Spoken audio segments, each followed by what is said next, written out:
For today's recipe, we're going to make a Thai fish green curry with eggplant and pumpkin.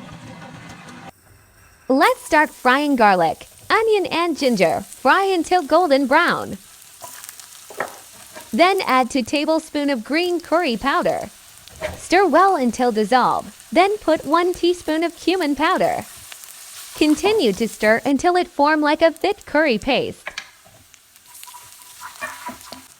Then add the eggplant and pumpkin.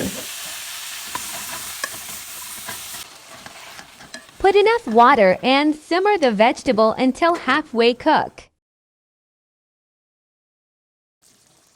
Season it with vegetable cube, fish sauce, and 1 tablespoon of sugar.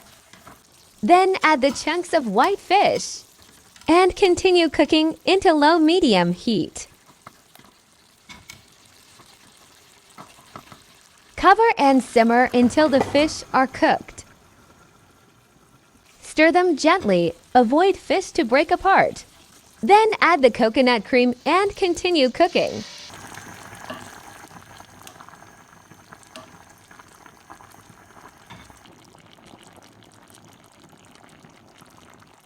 Put coriander leaves and Thai basil at the last minute of cooking. Done. Thank you for watching.